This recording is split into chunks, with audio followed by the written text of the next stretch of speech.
Let me start off by thanking everyone for joining for this really engaging discussion. My name is Guillermo Ortiz. I am the Sustainability and Diversity Educational Program Manager here at UC Merced. The majority and body of my work focuses on really the three aspects of sustainability: environmental, economic, and social. And I think in this conversation, what we're going to explore is really a bigger aspect of that social sustainability side. And so how are we creating livable communities? How are we creating more equitable communities? And I think this conversation is a part of that. In this effort, me and my colleague here, Aaron, started this conversation and started this AMA series really to feature different conversations and experts to really have a thoughtful discussion on a variety of different topics. And so without further ado, let me kick it off to Erin to introduce herself and then introduce Ms. Montoya. Thank you. Hey everyone, I'm Erin Meyer. I'm the Sustainable Food Programs Coordinator at UC Merced. I focus on food waste and food security specifically, so really helping to serve the underserved in our area, these vulnerable populations. So it's been a really interesting, challenging, just roller coaster of a ride right now with everything that's going on. So with that, I will lead it to Ms. Montoya, please. How are you? Buenas tardes. Es un privilegio estar aquí con ustedes. My name is Margaret Montoya. My pronouns are she, her, ella. I've been a law professor at the University of New Mexico for 28 years. I work in the areas of critical race and Latinx critical legal scholarship. And for 15 years, I've been working in the School of Medicine in health sciences. I want to thank UC Merced. I want to thank Guillermo and Aaron, and especially Dr. Dania Matos, the Vice Chancellor and Senior Diversity Office. It's been a pleasure to work with all of you on this program. Guillermo will be facilitating the question and answer and doing time checks for us.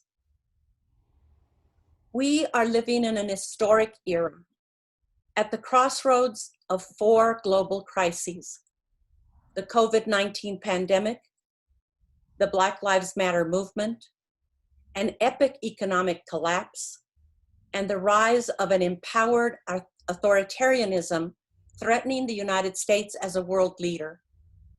We may not emerge except as a failed state. People have taken to the streets by the millions to oppose state-sponsored violence against Black men and women. The streets insist to be heard. They demand action.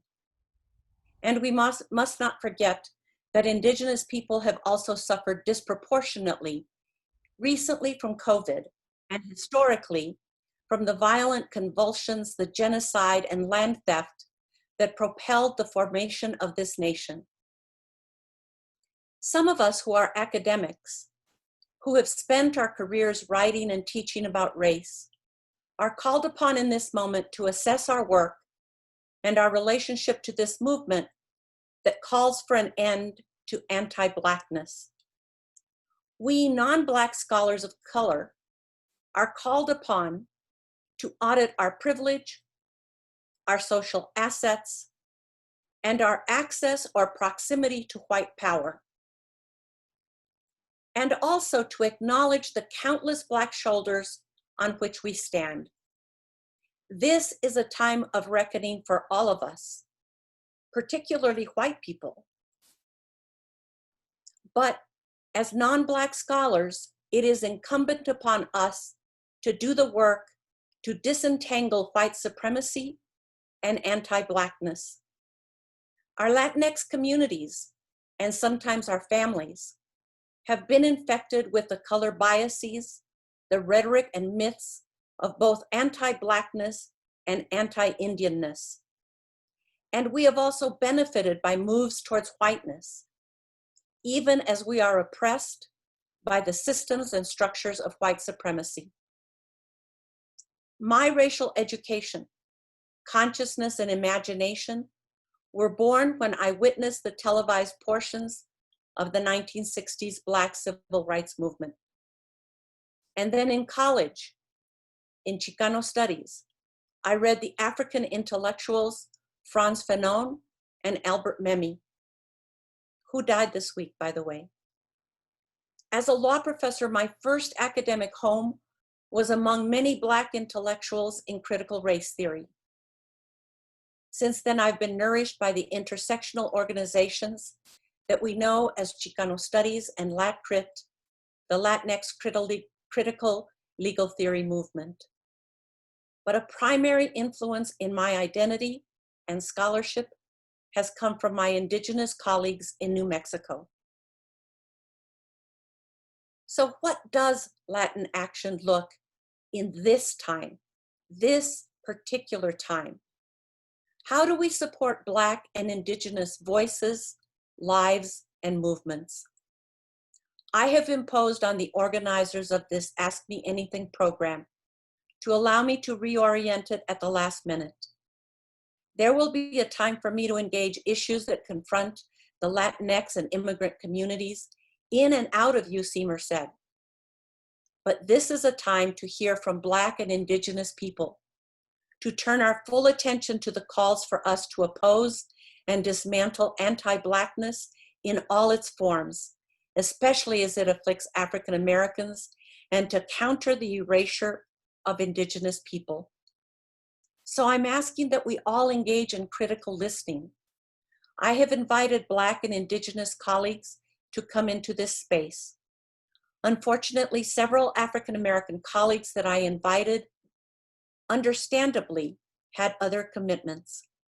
I am extremely grateful to our guests, Dr. Gayle Dine'Chacon, a medical doctor and former Surgeon General from the Navajo Nation, Professor Nancy Lopez, an Afro-Latina sociologist and director of the UNM Institute for the Study of Race and Social Justice, and my dear friend, the distinguished law professor, Christine Zuni Cruz of the Isleta Pueblo. We are oppressed by time. We never have enough. So Guillermo will be doing time checks for us. Gayle, Nancy, and Christine will talk for about 10 minutes, and then we're going to take up your questions and comments. Gayle.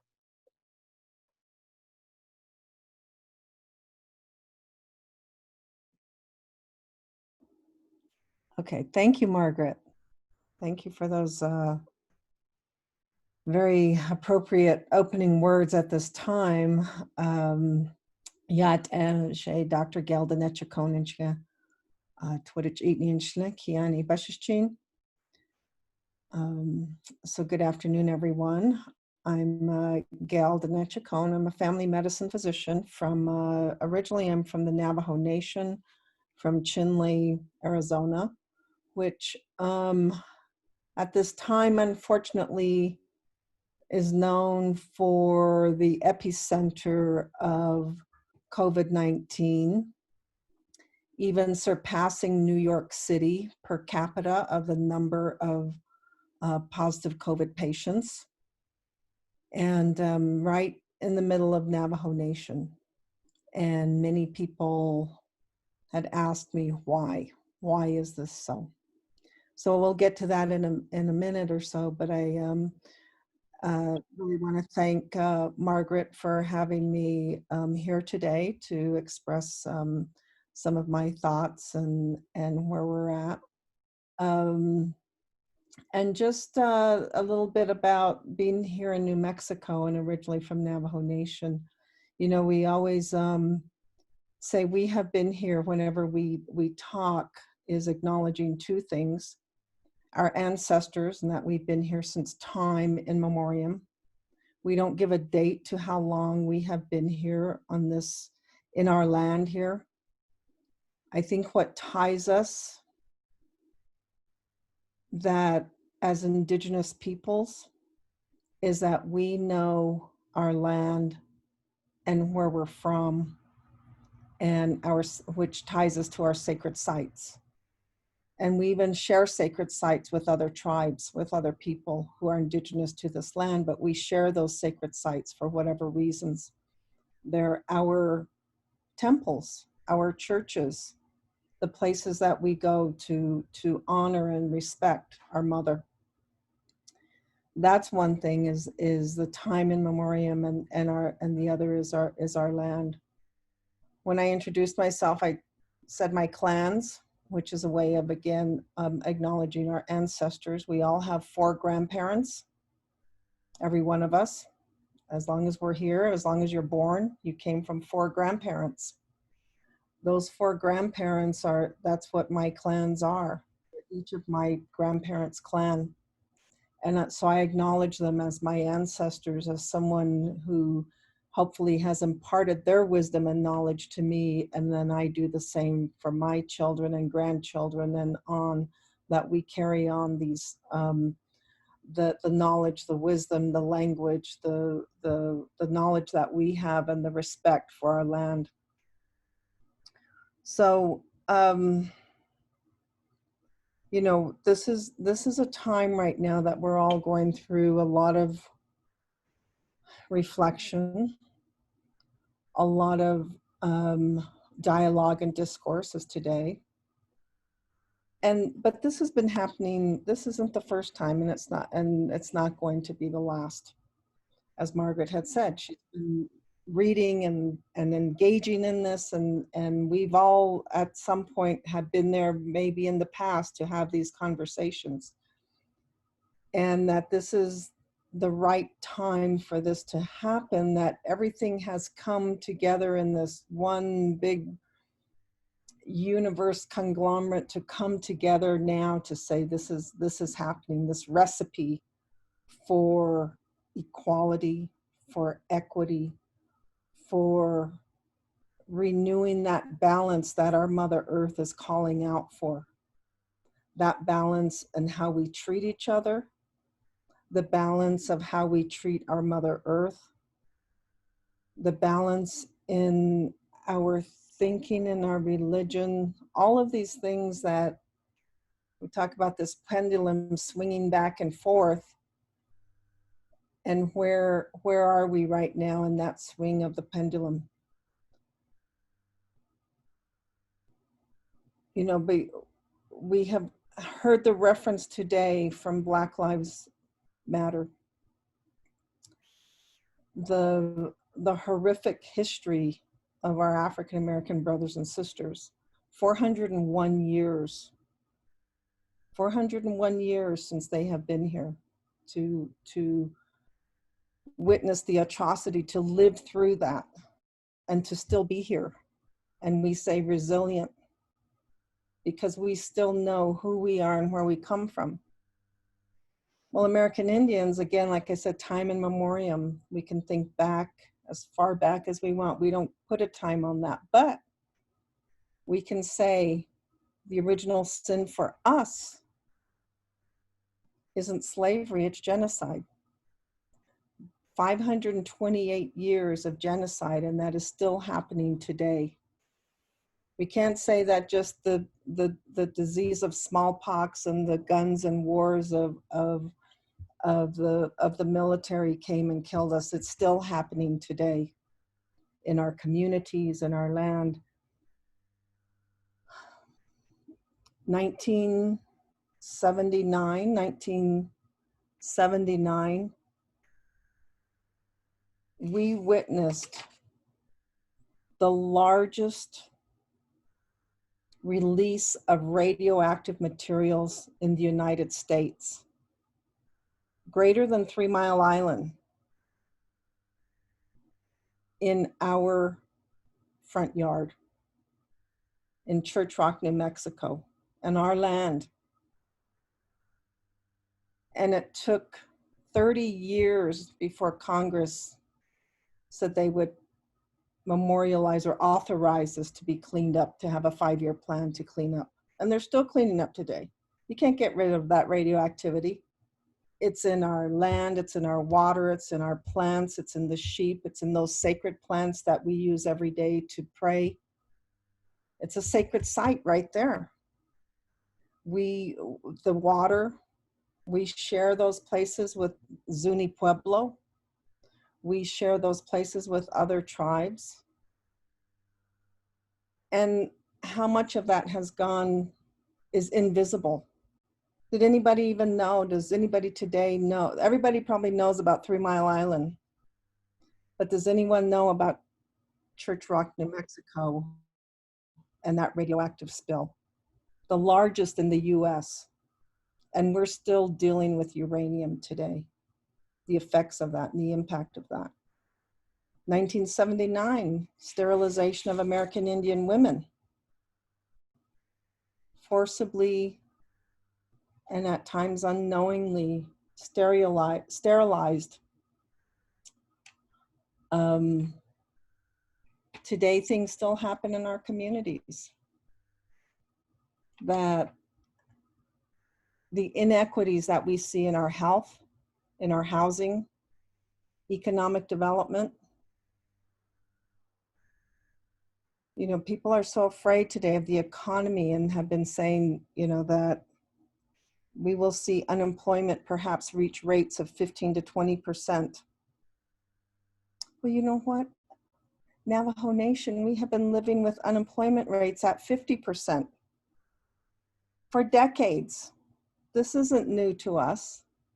You're not telling us anything about unemployment that's going to be so fearful at 20%, at being the highest. Maybe 15. What did it come out the other day? 12%, I think, was the unemployment. We've been constantly living at 50% unemployment on our Navajo Nation. So, and we live that every day. People couldn't understand why we had so much high rates, the high rates of COVID-19 on Navajo Nation. And when it got out, well, 30% of our people don't have running water. And people you would see in comments on the internet, on social media, well, why don't people have running water? People couldn't even understand that we still do not have, 30% of our people do not have running water on Navajo Nation. The injustice, the inequity, the invisibility that we have, the marginalization, the racism, the institutional racism of the federal government that we have treaties with. We have it in writing, and yet still goes unanswered. So that's where we're at today. And, you know, we've been at this table before.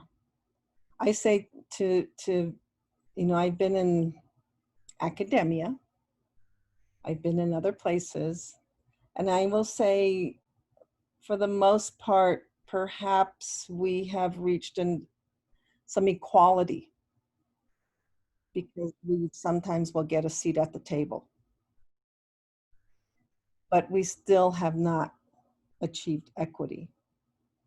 Because when I'm sitting at the table, do I get to speak? Is it my agenda? Even if I speak, am I heard? Are they going to do anything about this? And I'm usually the only one, the only brown person sometimes sitting at that table. There might be some equality there for giving me a chair. But is there equity that they're going to hear what I have to say and much less do something about it? So there's a lot of work to do. We have to reach that equity where we're at the table, we're being heard, we have an agenda, and that we can address the things that we need to. So thank you. Thank you, Dr. Dine'Chacon. Perfect too, perfect on those 10 minutes, so thank you.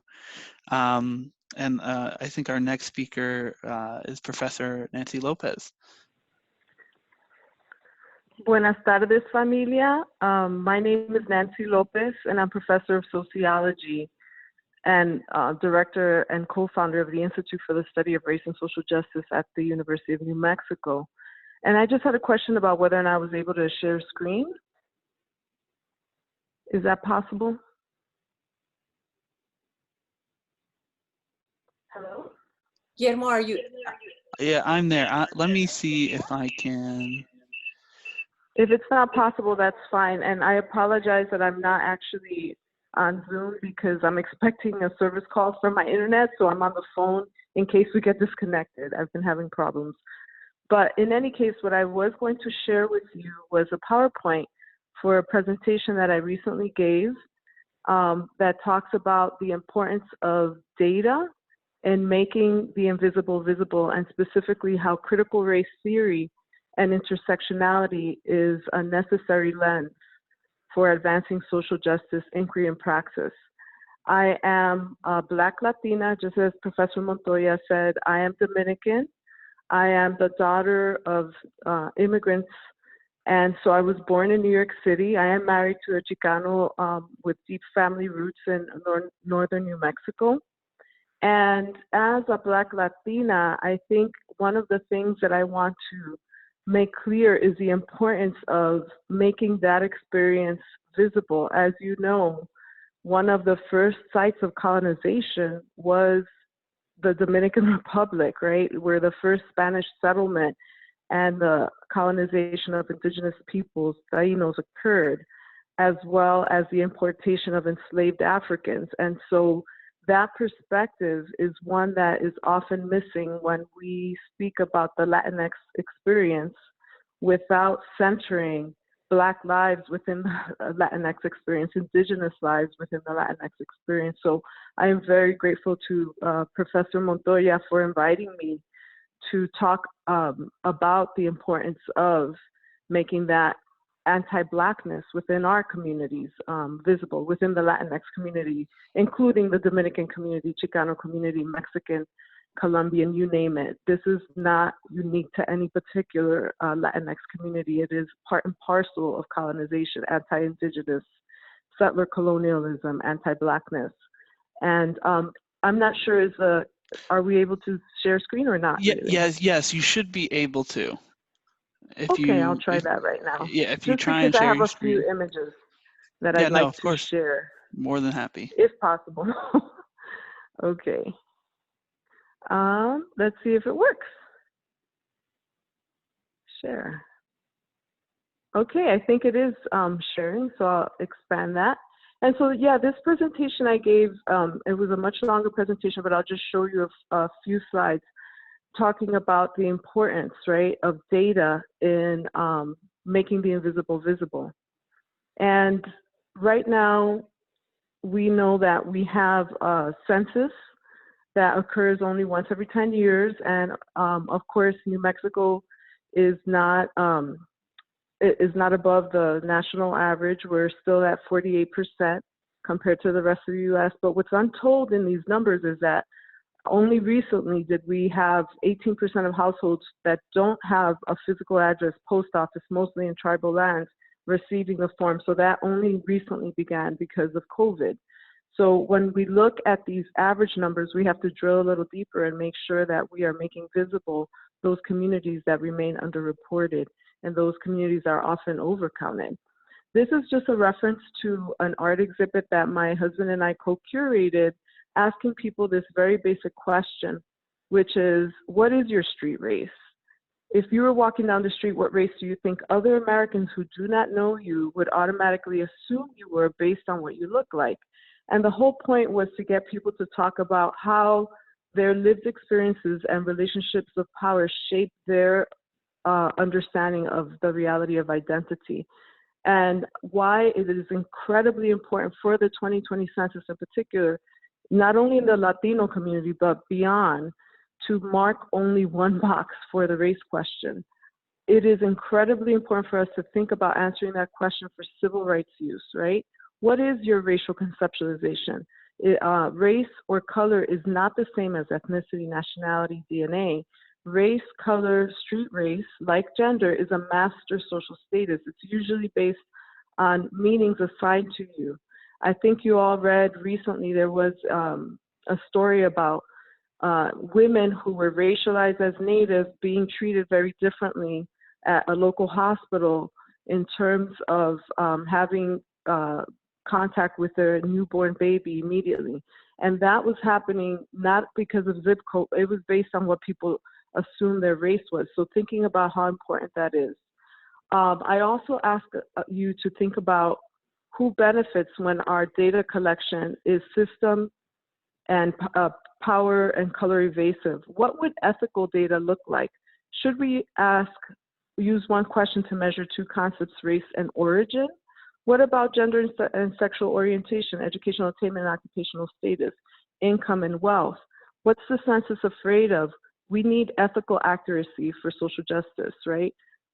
Why would it be useful to think about race as street race or social status that's not the same as your language or your origin or ethnicity or ancestry or DNA, etc.? So I want to skip ahead to an image that I would like to show you, or mention this one article that I published with theconversation.com that makes that point, why it is incredibly dangerous and antithetical to social justice to equate very different things.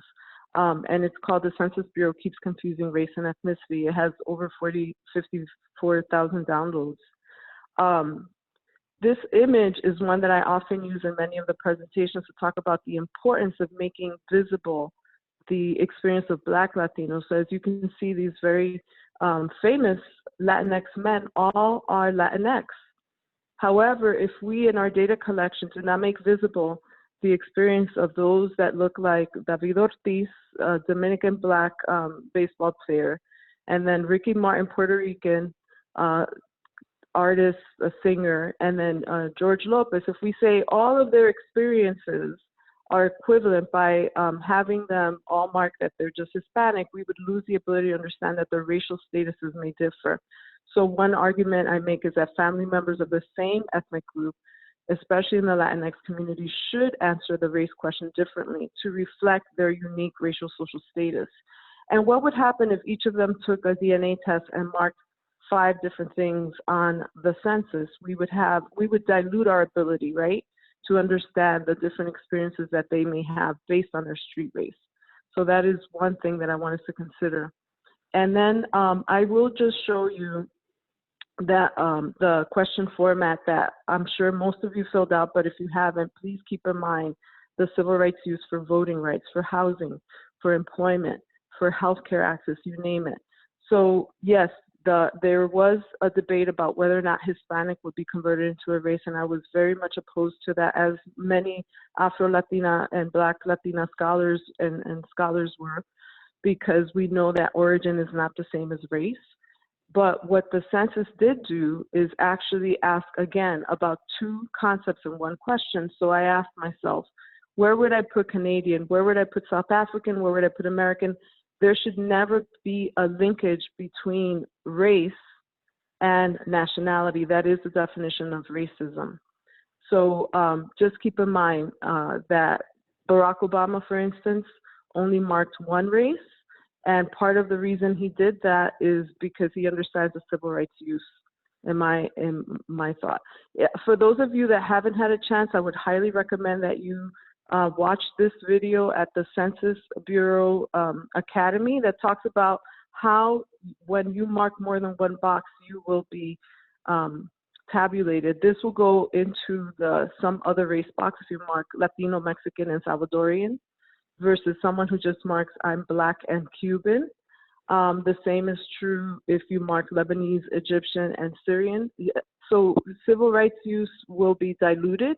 And this was the most egregious example of the civil rights use of this data. According to this video that you can all watch on the Census Academy, if an individual says, no, I am not Hispanic, and marks I am Black, and writes down Egyptian, because OMB, the Office of Management and Budget, has decided that Egyptian is white, that person will be marked as marking more than one race.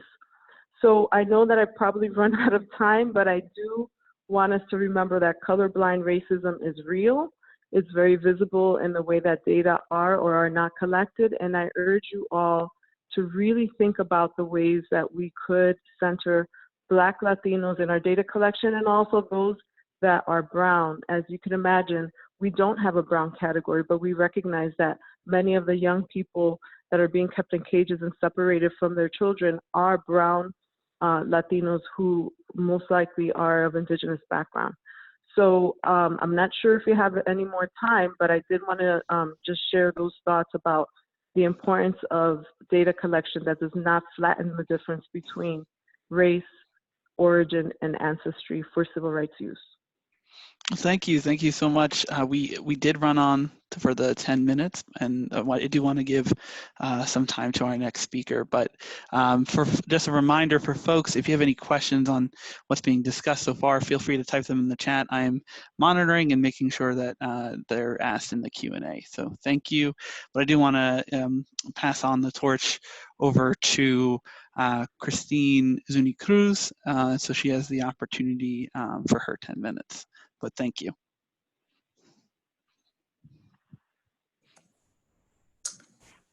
Margaret, Gayle, and Nancy, thank you.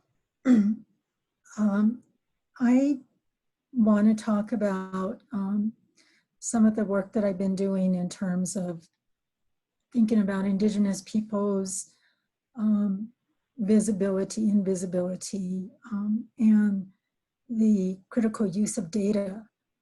So I'm glad to be following on Nancy's comments and of course on Dr. Chacon's comments about the Navajo numbers on COVID, which are probably, I think, most reminiscent of the impact that disease has had on Indigenous peoples and communities, and brings back that historical trauma of being desperate. But let me begin first with some introductory remarks about who I am. I am Christine Zuni Cruz. I come from the Pueblo of Isleta, which is one of several pueblos in New Mexico, located along the waterways, primarily the Rio Grande. And my pueblo, my father's village, actually is about 7 miles south of Albuquerque, New Mexico, the largest city within the state of New Mexico. My mother comes from a northern village, the village of Okeawinge, which is north of Santa Fe. As Gayle said, living in the Southwest as an Indigenous people, we acknowledge that we are an ancient peoples, that we have been here for a time without memory, time immemorial, a time, that goes beyond anyone's memory. And in our lives in this current age, this age of technology, this technological age, we still have very deep ties to the land. It is a part of our identity, and really is such that I feel that it is difficult for people to understand. I have been thinking about why it is that Indigenous peoples, and I'll restrict myself to the United States, but really this is Indigenous peoples throughout the Americas, why they have been rendered invisible, or if you're talking about data, statistically insignificant, and what that means in terms of health, what that means in terms of analysis of any sort, whether it's economic or, in terms of our treatment.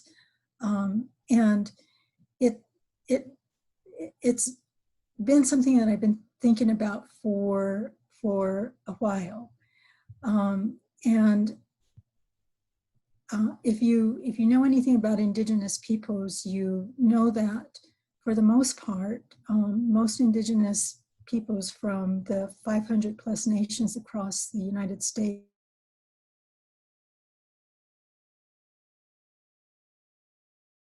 thousands. That's the bulk of tribes within the United States are within that number. The larger tribes, including the Navajo Nation, the Cherokee Nation, and the Tohono O'odham, my husband's tribe, they number in the thousands, so thousands of thousands. But they're actually they make up the top percentage. There are a few of the tribes across the nation that reach those numbers. And so when you talk about data and you talk about statistics for, peoples, tribal peoples who number between the thousands and the hundreds, when anything impacts them, it impacts them severely because you're talking about those types of numbers. And so, perhaps that's one reason why when, we're talking about the impact of COVID-19, or we're talking about unemployment, or we're talking about racial injustice and police and state violence, what happens to indigenous people just kind of slips off the page. And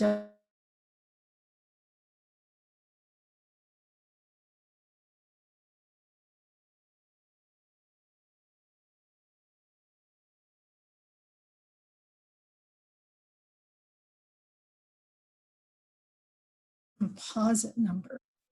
But when you think about indigenous peoples, it's just critical to think about them in terms of their diversity, that we are extremely diverse peoples. And I come from a community of peoples that are, were given the nomenclature, which in Spanish is towns, and really was related to the fact that when the Spaniards came into New Mexico, they found us living in settled villages, and so pueblos became our designated name. But I come from that group of people who, at the present time, there are 19 pueblos in New Mexico, but we are autonomous villages, diverse in our ways, in our ceremonies, in our stories, in our languages. We have some shared languages, but the diversity is just like the first thing that has to be grasped. And so that also plays into what happens when the greater the diversity, the more important it is to consider what's happening beyond numbers. And so when you think about the fact that there are over 500 plus, I think it's nearly 570, and that number adjusts as the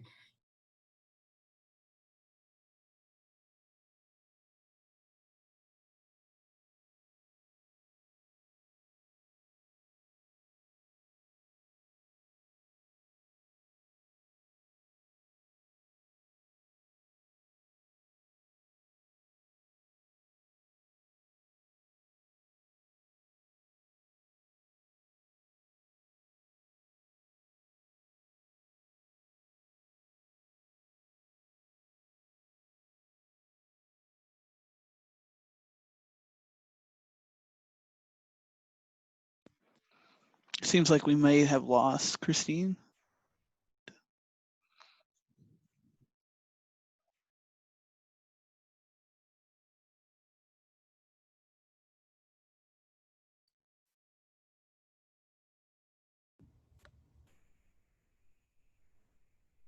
She might be back. Christine? Christine, are you back with us? You're muted.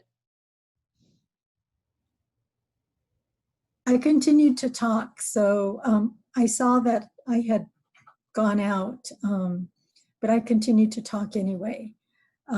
So let me just shift back over to sort of the statistics for Pueblo people in New Mexico related to COVID. So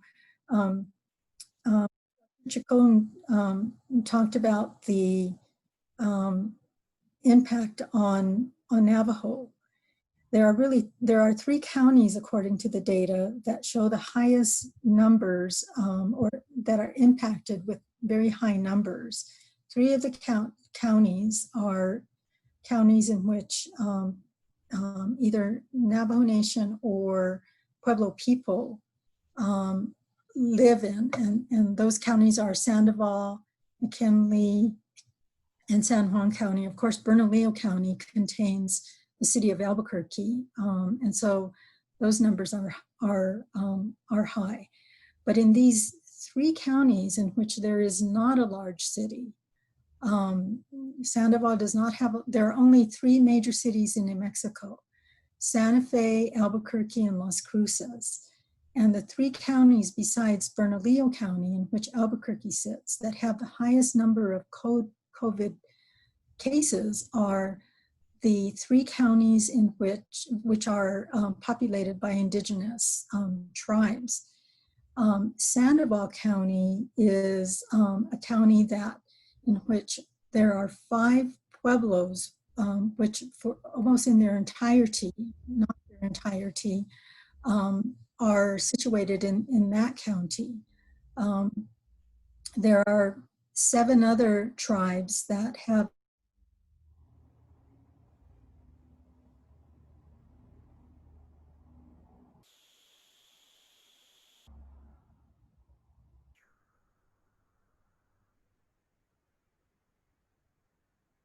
cases.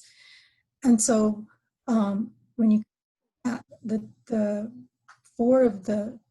3 of the 4 counties with the largest numbers in the state of New Mexico, 3 of them don't have a major city, but 3 of them are home to the majority of indigenous peoples in the state.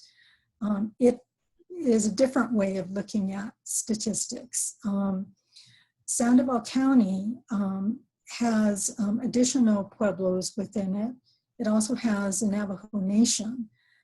Altogether, 12 tribes have some part of their land base within,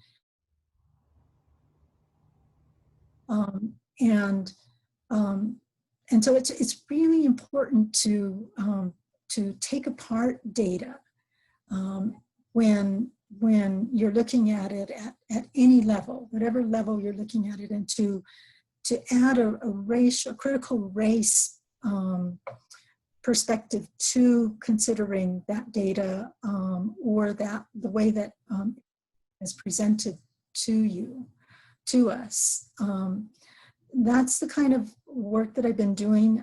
There's actually a title for that sort of looking at data, which is called Quant Crit, which I think is really important to indigenous people who I have said become invisible, because people do not tend to think of them as tribal units. I mean, it's like there are 50 states, but there are 570 tribal nations. And the fact that they are nearly, if not invisible, never pictured on any political map, I think is the very picture of that invisibility. And so when we start talking about COVID, state violence, incarceration, it's very easy to see why we slip off the map. But if we, and to work against that, that's why it is important about indigenous people to think of them not as race, not to think of them as the percentage of the population, which is 2%, but then in terms of peoplehood, the fact that they are distinct tribal peoples and that there are 570 federally recognized tribes within the United States and additional tribes that are not recognized in addition to the 570s. And when you move it to that sort of a way of thinking, I think that makes a huge difference, and it's extremely important. I think I'm over my time, But I did want to just also say that what Nancy was talking about in terms of the hospital that was treating Native women based on whether or not they looked Native, making decisions about whether or not they should have their child when they were given birth with them within, you know, however many days it took in order to determine whether or not they had COVID, that they were operating on what they called a list of zip codes, but which they referred to as the Pueblos list. And based on a mother's zip code, they would determine whether or not, and whether or not she was street raised as Native. That mother could have her baby within the first few days of birth, and before they got the results back in terms of whether or not the mother tested positively or negatively for COVID, and in most cases tested negatively, but yet during that very sacred period when a child bonds with its mother, when a child begins to learn how to take milk from the breast, that the children, the women were separated from their children during that period. And it's just like it's a classic picture of treatment, wrong treatment based on race, wrong treatment based on street racing, and use of data, use of zip codes in order to make these decisions about, which turn out to be very wrong decisions from any sort of medical analysis in respect to whether a mother could have their child or not. Christine, on that point, I do want to save some time for Q&A. Would it be all right if we kind of transition to that portion of the program? Sure. Thank you so much. So I have some questions that we have gathered and sent in from various email sources, but I do want to leave this opportunity available for folks who are either on this call or want to type in the chat to get the opportunity to ask their question. So if you want to type it in chat or unmute yourself to ask the question, please feel free to. You can identify yourself, and then if you have it posed to an individual speaker, could you please indicate that as well? If not, I'm more than happy to kind of go through some of the questions that we've received so far.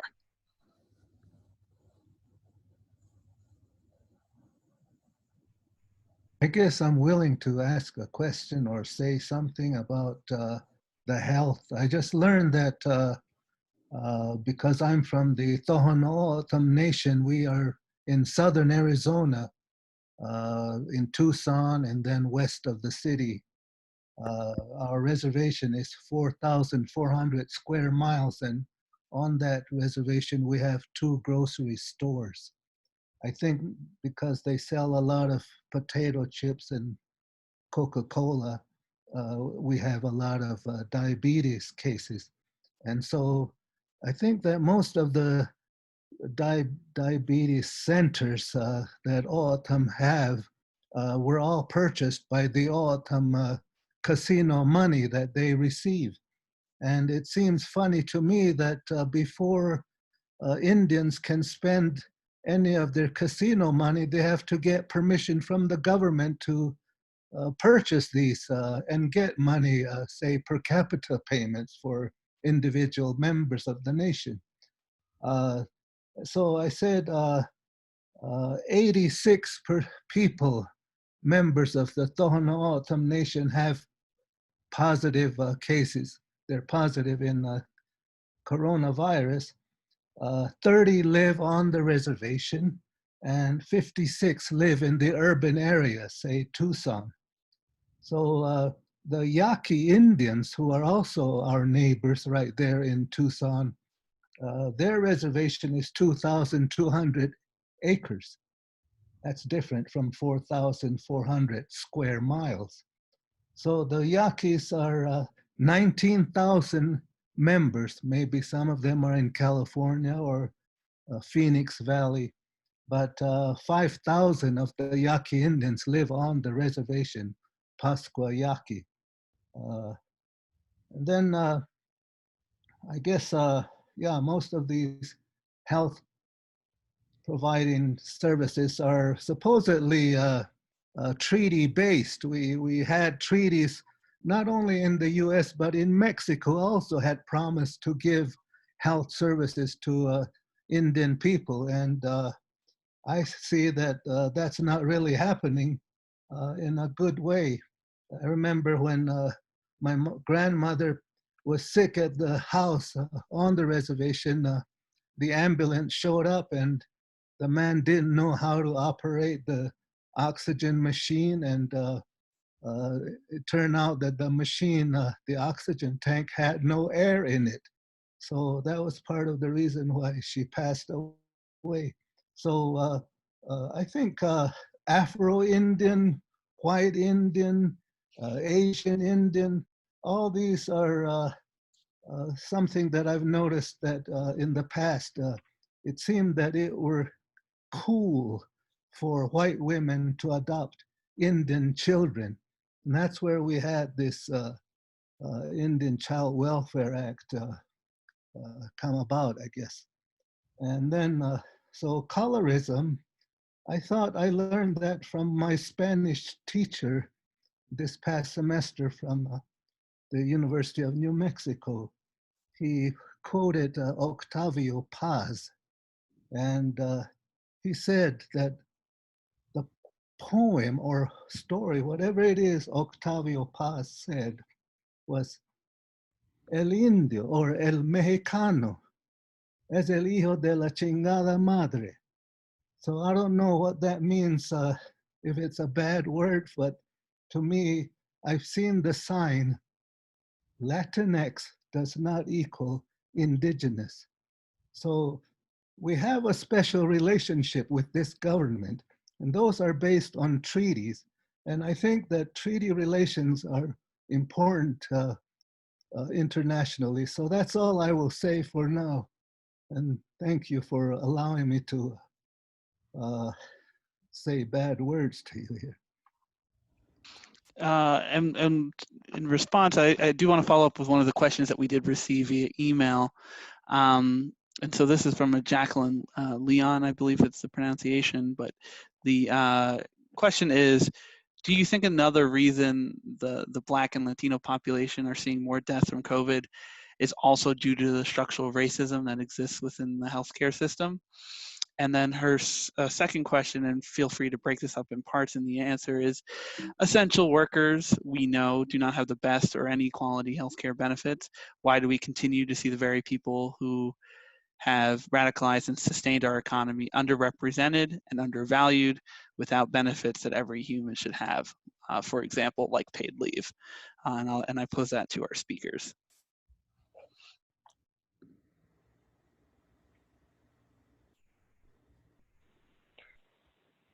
Without a doubt, this is Nancy Lopez. We know that structural racism is responsible for the deplorable housing conditions of not only urban and Black communities like the one that I grew up in, New York City, public housing.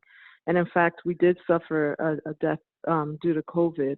And we know that there are multiple reports in that trace the unequal treatment, even when all things are equal, right? Access to healthcare. So we know that all of these things are part and parcel, but we have to be very cognizant of the role of settler colonialism, structural racism, and anti-Blackness, the specific role that has played in creating the structural conditions of inequity, not only in housing, not only in healthcare, but also in accessing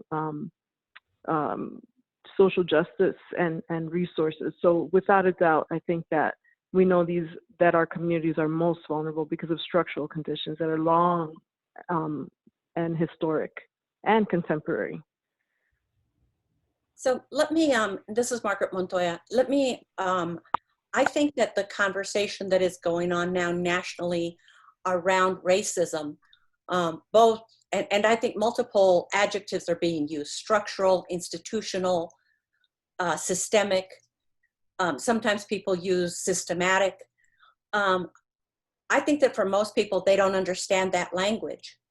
And I think that it obscures the choice that is involved in this type of racism.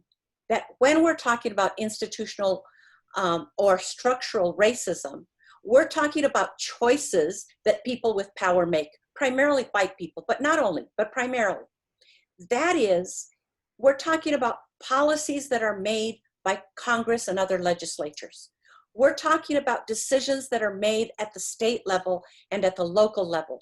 We're talking about banking and the way that they make decisions about making loans available to communities. We could go through and we could show that virtually any decision having to do with the allocation of resources or the structuring of opportunity is racist.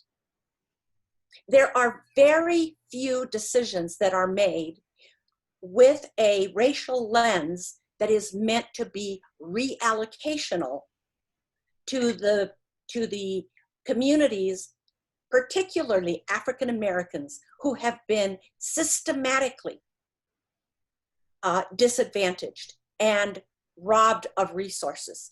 And I mean, and when I say that, I don't want to occlude the fact that the land was originally occupied by hundreds of tribes and that it was genocide, intentional genocide, that made that land and resources available to the country that we now call the United States. But what I want to give emphasis to is that these are intentional choices at every level. In universities, we could go through and show that there is a racial pyramid, there's a power pyramid, there's an economic pyramid. Often these are similar, but not always the same. And that we need to think that is really what this moment calls on us, to think about those allocations of resources and opportunity. And can I just add to that, Margaret, on the structural racism and the institutional racism, is that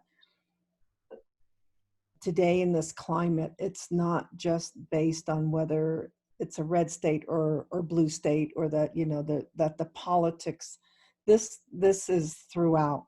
When I talked about, you know, the time of the greatest uranium spill happening here in New Mexico on Navajo land, Governor Bruce King refused to acknowledge, to declare it a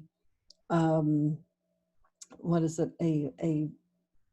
to have a disaster relief in place. He refused to have disaster relief, declared a disaster relief. It took 30 years of Congress, like I said, to finally say, okay, we'll have a plan to clean this up. So it exists, structural, systematic, whatever exists across the board. So today, you know, we can't just say it's a Democratic, you know, Democrats or Republicans or whatever.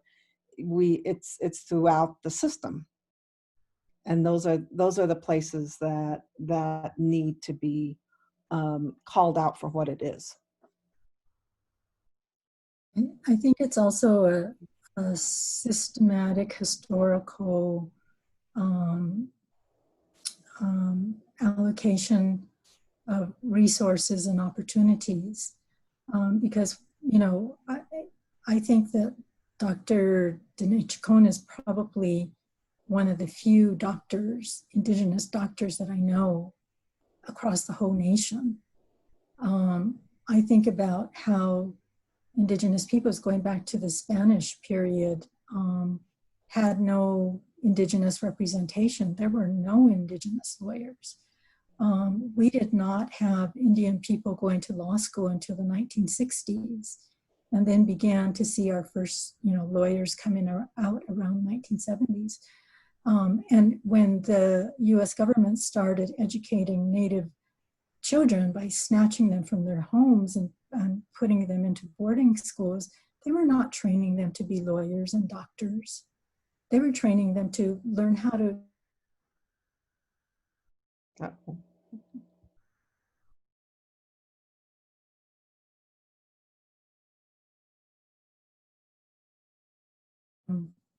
vigor.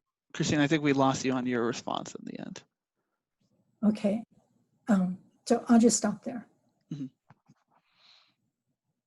Nancy, I know you posed 2 questions, so I'm not sure if you would like the opportunity to answer the questions that you posed. But the questions are, how can we address or combat anti-Blackness in Latinx study and center Afro-Latinidad? And then how can we institutionalize critical race and intersectional inquiry and praxis in P20 curriculum and pedagogy?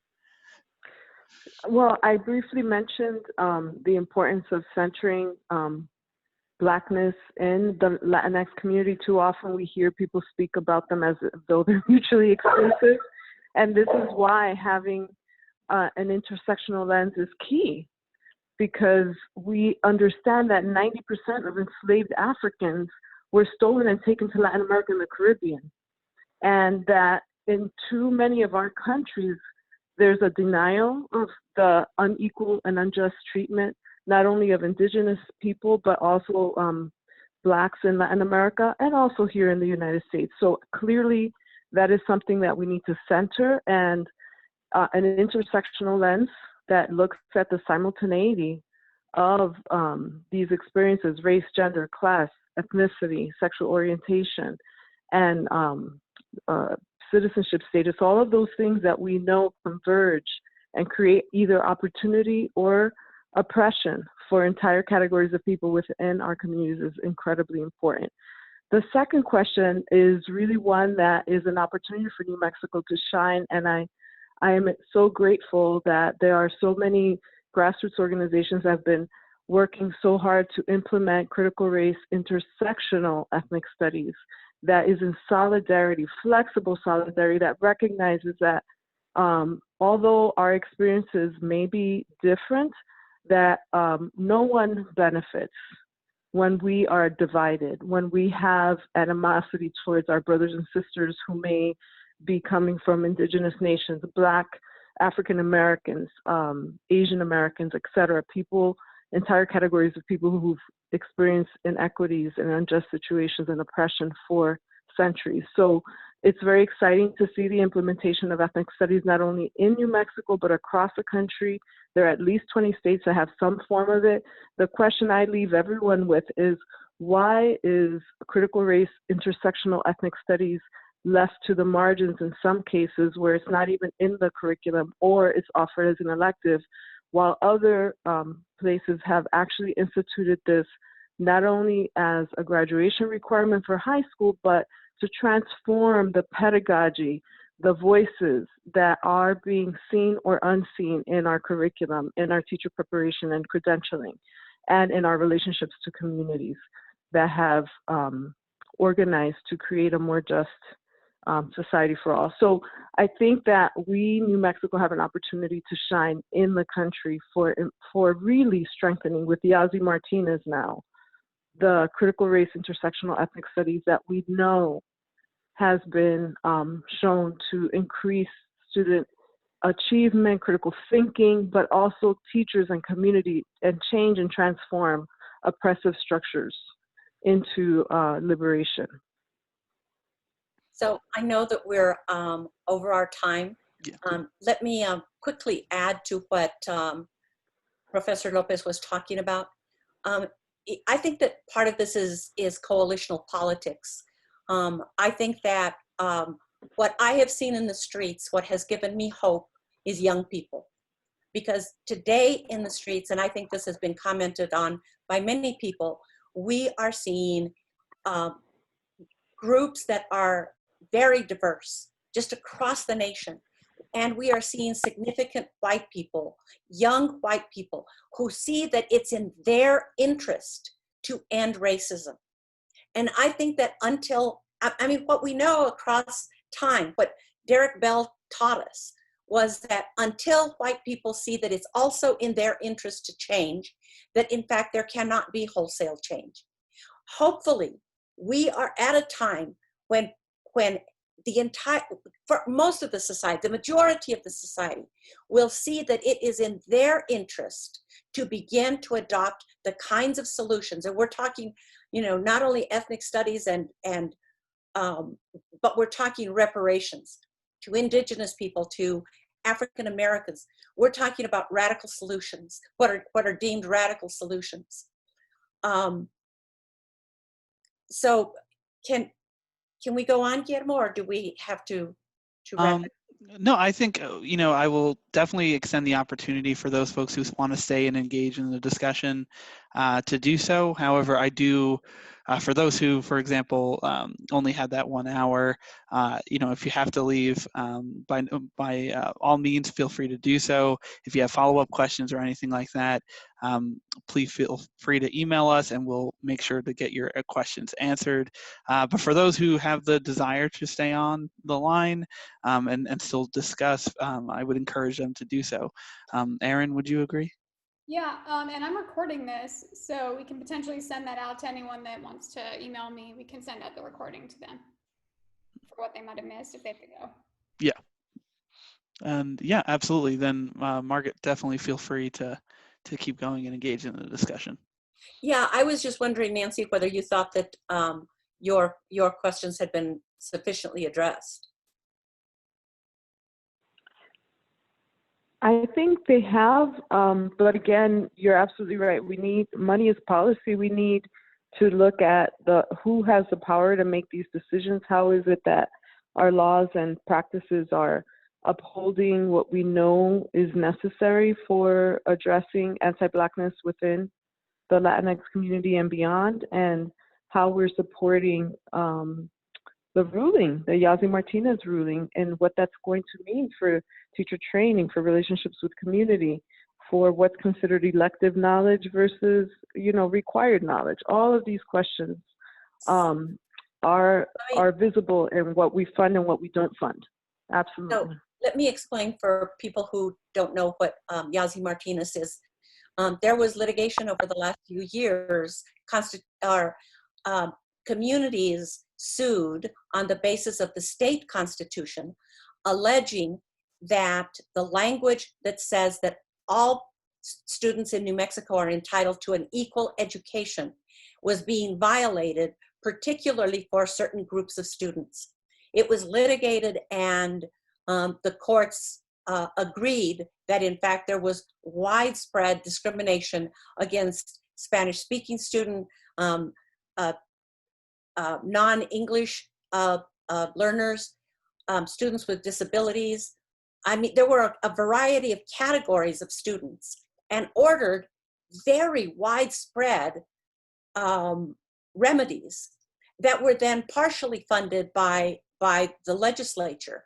And so everyone saw it as a major step towards changing the schools. It remains to see whether, in fact, that litigation will result in systemic change, and you know, with a closing of the gap between white students and other students in the schools.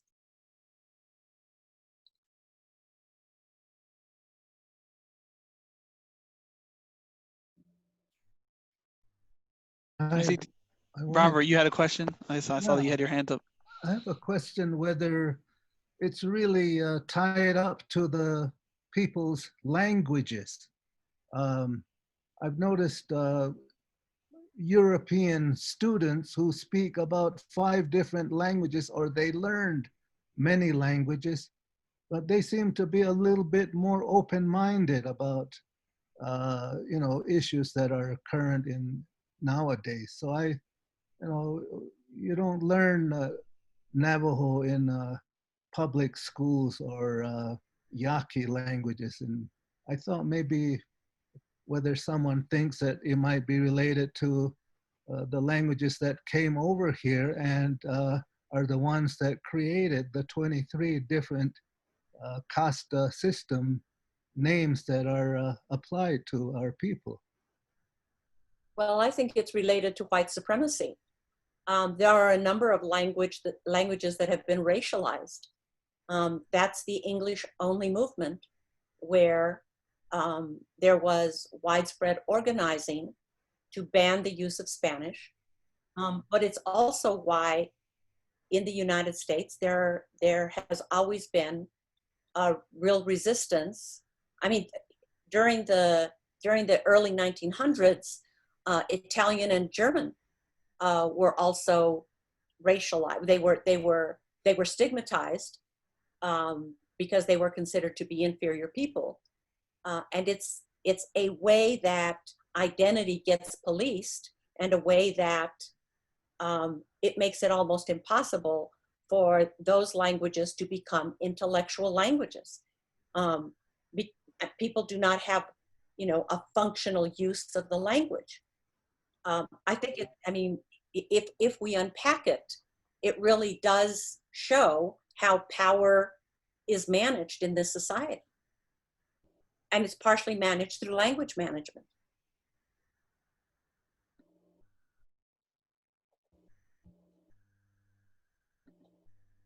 Robert, did I answer your question? And you're muted currently at the moment, sir. Yeah, I believe Margaret, she's always right for me. He's pulling your leg if you don't know that. Absolutely. Is there anyone else in chat that has a question that they would like to engage?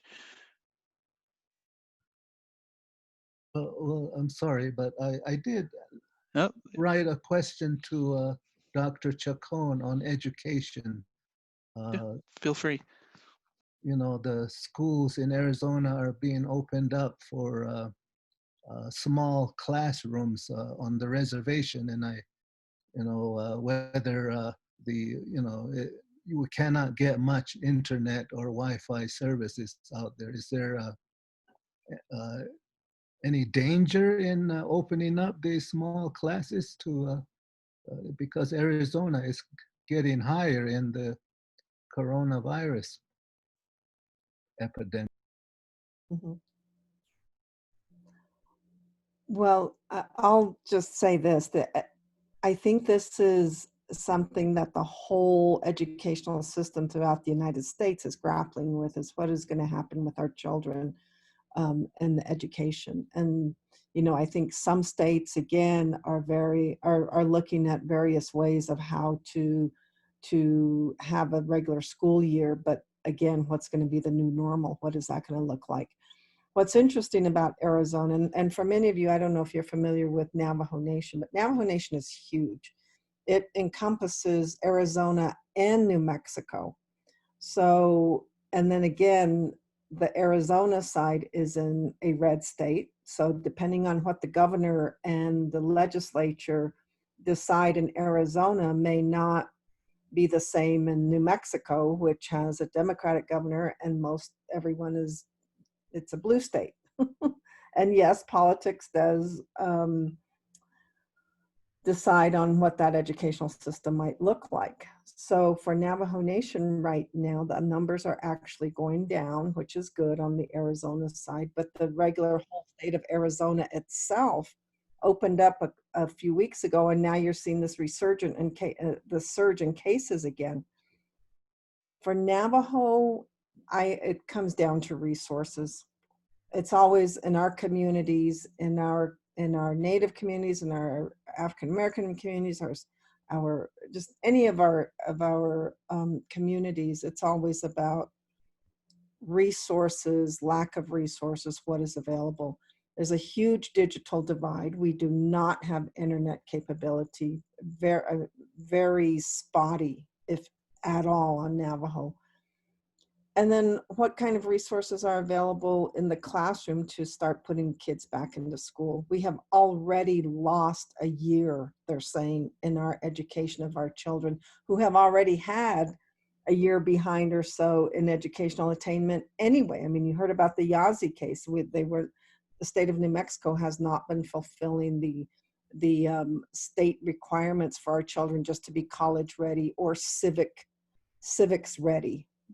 And that's what the goal is that they graduate with that. And that has not been met. So now with this COVID, what is going to happen? The educational system of our children, who are the most vulnerable and most at risk at this point across the nation, much less those in communities of Native, of African American, of our Hispanic communities, all of those communities, our children are going to be the ones who we will have to make sure that we address the inequity there. That's another one of those determinants that are going to see where are we putting resources, and what kind of policies are we going to make for our children to catch up, just to see where the education is going to be. We won't see that for another, who knows when, another year, 2 years, 5 years, what this outcome of COVID is going to be on our communities and our children.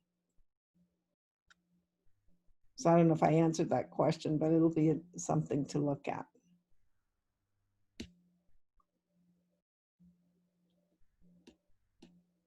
Perfect. And then I'm gonna see if does anyone else have any other questions that they would like to ask our guests here.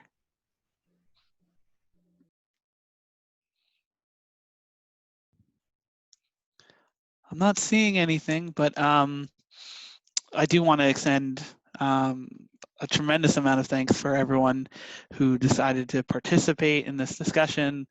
Ms. Montoya, thank you for bridging the gap and building these relationships with our speakers who graciously donated their time to talk. And so, Guillermo, if I may interrupt you, I also yes, absolutely want to give thanks to Gayle, to Nancy, and to Christine that they gave of their time, that we don't often have the opportunity to really listen to indigenous voices, especially people with the background and the education and expertise of both Gayle and Christine. And to thank Nancy for coming in to this space as an Afro-Latina, that it was a real favor that she did us. And as we end, I also want to give thanks to my younger daughter, Alejandra, who told me that I needed to quiet my Latinidad and that I needed to use this time to engage in anti-Black analysis. And so I think that I listened to those words, and I think that is an important message to all of us, that we need to listen to the voices that are the most marginalized, and to use whatever social power we have to bring them into the conversation. So thank you again to our guests, and to you, Guillermo, and to UC Merced for creating this space and this conversation. And to you, Aaron, and of course to Danya, who I don't think is with us anymore. Absolutely, I definitely want to echo those that gratitude for Gayle, for Nancy, and for Christine for joining this discussion and enriching, everything, the discussion, the spirit. I've learned a lot, and I hope to engage with you further. So I'm gonna bother Margaret for some emails to have the opportunity to see if I can assist in any way. But thank you so much for joining us. And on that note, Aaron, is there anything that you would like to say before we close it up? No, thank you. But all of these resources are going to be posted, and if you want to email me directly for those, that would be great as well. Thank you all for your time. I really appreciate this important, timely, thoughtful discussion. And Guillermo, this is Margaret again. As I said, I know that you had invited me to come in and talk about Latinx and immigrant issues, and I'm available to do that. I just thought that in this moment, this conversation was urgent. I don't disagree. For being nimble and accommodating the conversation. No, of course, and like I said, it just gives me another opportunity to work with you. So it might be self-serving in some regard. Thank you. Thank you.